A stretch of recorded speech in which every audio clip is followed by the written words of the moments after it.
The Wichita Fire Department is reminding residents to take precautions this 4th of July season. We're warning residents about the added danger of hot and dry weather. Although it has been wet lately, it doesn't take long for the sun to heat things up and for the wind to dry things out. And so we want folks to use precaution. I have a few tips I'd like to cover with everybody today.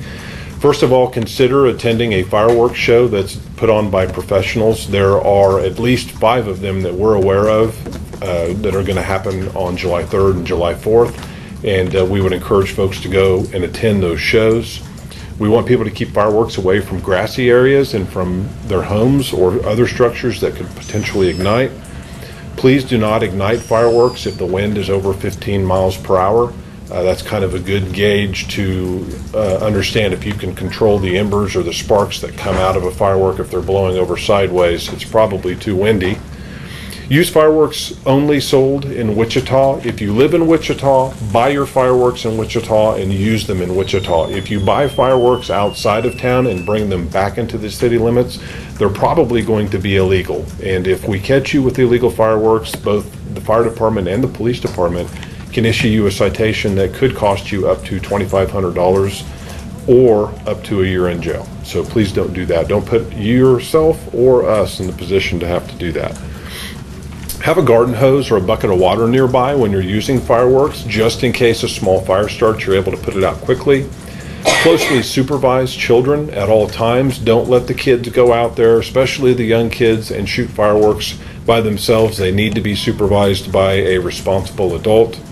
And please, please, please set a good example and use fireworks in the way that they're intended to be used. For example, don't hold Roman candles in your hands and ignite them and shoot them at other people. They're not designed to be used that way. Fireworks can lawfully be sold and used beginning at 6 o'clock in the morning, Friday, June 27th, and they can be used up until midnight, July 5th. So the shooting hours are 6 a.m. to midnight each day. They go on sale Friday morning at 6. They can be shot until midnight each day until July the 5th at midnight. Buying and using fireworks tested and approved in Wichita will help ensure that you keep yourself and your family and your property safe. We test all the fireworks that are allowed to be sold in Wichita, and they are safe if they are used appropriately. The Wichita Police and Fire Departments will be on fireworks patrol this year, and we are capable of issuing citations up to $2,500 or up to a year in jail. Sedgwick County Emergency Communications will have their 911 fireworks complaint hotline up. That will begin July 3rd and run through the 5th.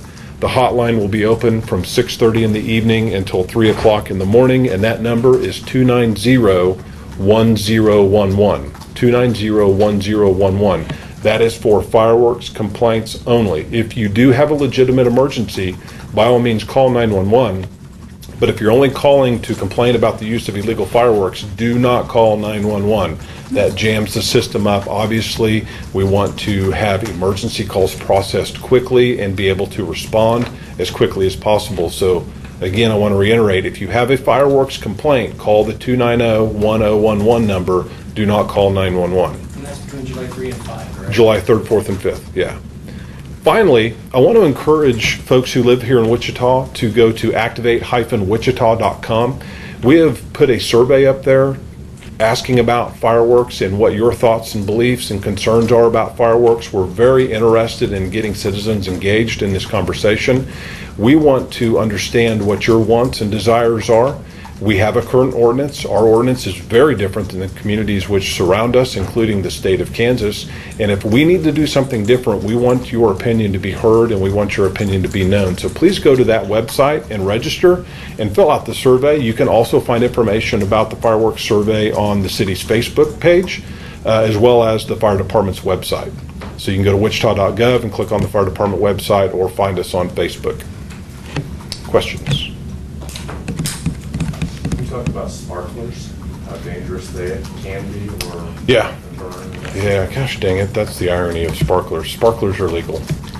Sparklers are legal in Wichita, but we do have a number of injuries as a result of sparkler use every year, and the injuries aren't because the sparklers are dangerous per se, or blow up or do something they're not supposed to do, but because people don't pay attention when they're using them. They're not using them as they are intended. They stay hot after a period of time, and they drop, or somebody places them down on the ground and kids step on them. You're supposed to take your sparkler and put it out in a little jug of water or a little can of water. Keep it away from your body. Obviously hold it a distance away, and if you hold it too close to your body, the sparks could fall on your feet if you have flip-flops on and they get between your toes, and that's a very uncomfortable situation. Or sometimes kids will grab them while they're still hot and burn their hands. Sparklers are usually in our top 3 for burn injuries. Last year alone we had 50 injuries to folks here in Wichita, ranging in age from 18 months old to 63 years old, and it was a pretty even 50-50 split on males and females. So injuries do happen, and they happen because of sparklers, they happen because of mortar shells, and our third leading cause of injuries last year were Roman candles. You said 50, Brad? Yeah, there were 50 injuries. One is Roman candles. Number 1 was sparklers, number 2 was mortar shells, number 3 was Roman candles, and those 3 are pretty interchangeable. Every year we see those kind of rotate around. Sometimes sparklers drop off the list and it's firecrackers, but typically it's mortar shells, Roman candles, firecrackers, and sparklers. Sparklers, like I said, are illegal, but they're being used improperly. What's the 50 injuries compared to the recent averages? Pretty consistent. Yeah, the injuries and the number of fires. Last year we had a total of 34 fires, but 6 of them were structure fires. The rest were things like grass and fence fires. And that stayed really consistent over the last several years. The number of complaint calls that come into 911 and to the city fire department are fairly steady. Last year we had just over 700 complaint calls. I think the year before that there was around 800 complaint calls. And so those things we've seen a fairly steady measure and number over the last 5-6 years. What year is this for the non-emergency phone number? I think this will be year 3. 30 year? Yeah, I believe so. So those complaint calls were to the non-emergency number? The ones that we track are to the non-emergency number and to the ones that come into the fire department offices. Some folks don't want to call the 290 number and they just call us directly. Brad, why are you guys asking for people's input on what they think about the ordinance and that sort of thing? Well, we're really interested in what people have to say. Fireworks is a very passionate subject, and folks seem to be have a tendency to be polarized one way or the other. This ordinance has been on the books for a very long time. It's very different than the ordinances in the communities around us, and it impacts the largest community in this area of the state. So we're really interested in what people live here have to say about what our ordinance looks like. What do they expect from their city and from their fire department to enforce? And if they want to do something different, we need to know what their wants and desires are.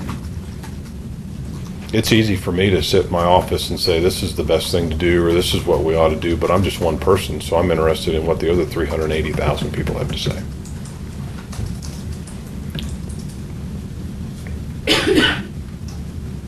Anybody else? Do you think with the rain that we've had, I'm not saying it's been that much more or less than any other year, but do you think that will help maybe? Yeah. It's not talk a little bit about that. Yeah, if you can. the recent weather cycle, the moisture that we've gotten is going to help us out tremendously. In years past, it's been fairly dry, hot, and windy leading up to the 4th of July, and we've had some real concerns about, do we ban fireworks? Do we not ban it? Do we shorten the days up?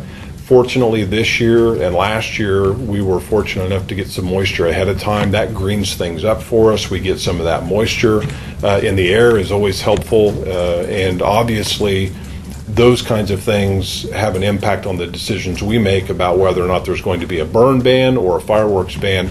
And so fortunately this year, the weather's been cooperating. We've gotten some really needed moisture, and that's very helpful to your fire service. Is there concern on your part that this rain might create a false sense of security in the sense that folks might think, oh, we can do whatever we want, it won't matter because it's been so wet? I think most people are pretty safety conscientious, and I think most people try to do the right things for the right reasons and use fireworks in the way that they're intended to be used. I don't know that the rain is going to cause anybody to run out and do things that they're not supposed to do or try things that they wouldn't otherwise try. But I do know that from a fire service perspective, it does make our life just a little bit easier. In addition to the current moisture, the weed harvest is well underway. In fact, it may even be close to being done by the time fireworks get shut off around here, and that's going to help the folks out in the rural areas as well. We won't have as much standing wheat and the danger that comes with some of those kind of illegal fireworks for us igniting those wheat field fires. So sky lanterns are still banned, by the way. That was gonna be my next question. Yeah.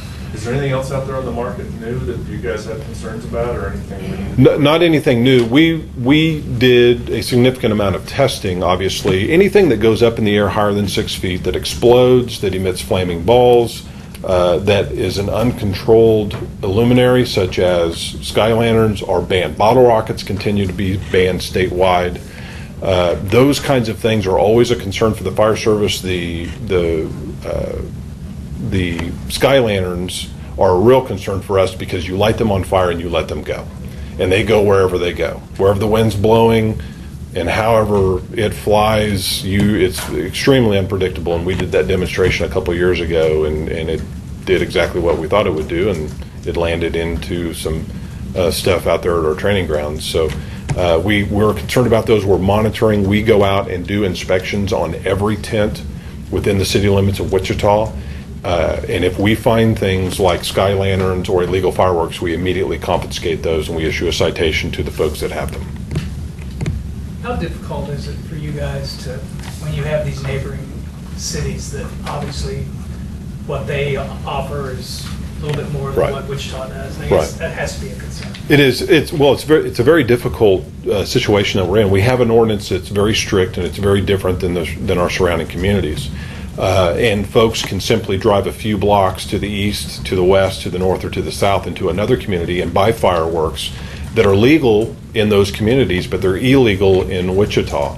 And so, we drive down the streets just like you guys do on July 2nd, 3rd, 4th, and 5th, and we see all those illegal fireworks being shot. The way that our ordinance is written, it's very difficult to enforce because we actually need to see them in possession of illegal fireworks and using them. Typically, fireworks are used at night, right? And visibility is not as good as it is in the day.